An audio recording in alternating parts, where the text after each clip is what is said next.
Giving all praise, honor, and glory to Yahawah, BAHASHAM, YAHAWASHI, BAHASHAM, Kodash. Double honor to the apostles and the elders of Great Millstone. And it's a city Shalom to the Akim that's out there pushing that sincerity and the truth and the sound doctrine. It's going to be a real quick video. This is a video put up by GMS Bahamas Ba, okay, which is 2, okay. And this brother went into a little bit into the number 144 and why that number is important. He was breaking it down, man, right? So the reason I'm doing this video, most of my, if you've been watching this, watching me for a while, you know that most of my videos are based off of other brothers' videos, or even other people, you know what I'm saying, but mainly other brothers' videos. This is why the Lord, set up brothers, elders, apostles, elders, what I'm saying, brothers, all teachers, man. That's why he set them up, man, to edify. This is why he set up the internet, right? The Lord is the one that set up this internet. See, we usually look at it in a negative fashion in the social media, but this internet has helped and has increased knowledge. It's increased foolishness, but it's increased knowledge. The Lord has these devils in the trick bag, man. When they created the internet, they was expecting, just us to be dumb. But little do you know that the internet has made us actually smarter, right? So the number 144, when he did this, just reiterating on some of the things he was going into. And he showed it's a Google definition. It's just Google, man. This is why it's important to read. This is why we always say there's no excuse, not to do videos, not to read, not to educate yourself, right? Even if it's just a little bit, man. Because look, I'm not, what I'm saying, but just reiterating on what he said, because this is going to tie into the scripture that I was thinking about, and this is going to be a really quick video, okay? Nothing crazy. So when you go to the 144, you can watch this video. I actually shared it, in my post just right before I started this video. It says a powerful combination, right? A powerful combination of energies of the individual numbers 1 and 4. 1 represents new beginnings, and that's when a certain scripture had rung up in my head. I was like, oh wow.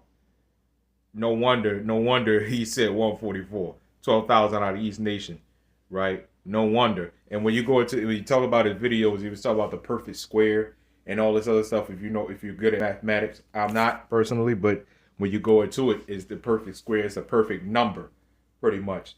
The perfect number. Okay? This is why 12, right? It's a perfect number. 144, okay?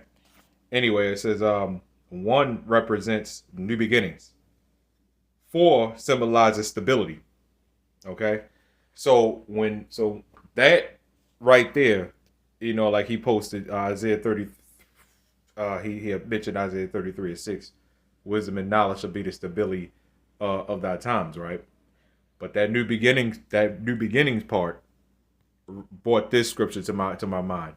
2nd Ezra chapter 6 verse 8. And he said unto me, from Abraham unto Isaac, when Jacob and Esau were born, Jacob's hand held first the heel of Esau. Okay. Verse 9. This is what rung. For Esau is the end of the world, and Jacob is the beginning of it that followeth it. That's what just kept ringing. I was like, ain't no way, man.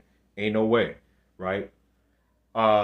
So when you look further into his video, he was explaining and reading up that the fact is that that combination of numbers pretty much means that it's going to be big changes. It's big changes coming your way, and the big change that's getting ready to come, upon the planet Earth is a shifting of powers. This is the change right here, right? Esau is going to be put last. The elder shall serve the young, right? The elder shall serve the younger, right? that is a shift of power, and that is a big change. So when you talk about 144, that's a big change coming your way, right? So that's what wrong, right? For Esau is the end of the world, and Jacob is the beginning of it that followeth. So like at the beginning of it the beginning of it that followeth. New beginnings. Jacob is a new beginning, right? Yeah, think about, man. Since we've been on this planet, you can read the stories of the Bible. Since we've been on this planet, Jacob's been going off, going into captivity, going off again, going into captivity. It was just small little sections of peace that we had. One of those sections being when Solomon came up, but then you see he even went off, right? So ever since we got put on this earth, Israel has been pressured, right? Israel has been pressured. Okay. The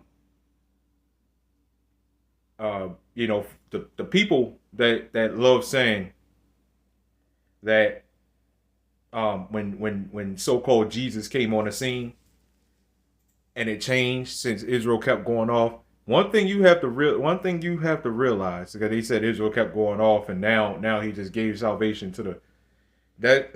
Nowhere in the Bible will you see that. Okay, nowhere in the Bible will you see that, right? So the thing that you got to realize is, since the creation of Israelites, or since the creation of people, versus up to now. See, people keep saying it was billions of years and things like that. No, it was just thousands. Right? It was just thousands. And one day to the Lord is how many years to us? Is 1,000 years. So if you talk about a 2,000 year period, a 3,000 year period, a 5,000 year period, 6,000 year period, guess what? If your child goes off and you tell them certain things over and over again for only like 2 days, are you going to abandon them? No, it's going to take you years to do something like that. Months even, probably. It's going to take you months to do something like that, man. But if it was just a few days and he's just being hard-headed, you punish him a few times, you punish him, right? But you got to remember, 400 years. 400 years is no time to the Lord, man. It's not even a full day. It's barely a half a day. There's so many things you got to look into on that. Second of all, man, like I said, for the people that say that, right, what is this talking about? This is in the future. This is in the future. This is talking about future, man. This is not talking about at that time. No, this is talking about the future. Because when was this all put down? When is Jacob, right? The beginning. When is the beginning of the world started? Right? Under the hand of Jacob. You know what I'm saying? When has it happened? This is definitely talking about future. And again, in Second Ezra, the seventh chapter, right? It was prophesied that this was going to happen. So the Lord is the one that caused it. You can read Baruch 4. The 4th chapter will tell you what the Lord does. Right? I might even do a live stream on that eventually, man. That's a really good book to tell you that the Lord is the one that does everything. He is the one that puts you in captivity. That is a self-explanatory book, and it's not that long, man. All you got to do is read. Anyway, giving all praise, honor, glory to YAHAWAH, BAHASHAM, YAHAWASHI, Shalom.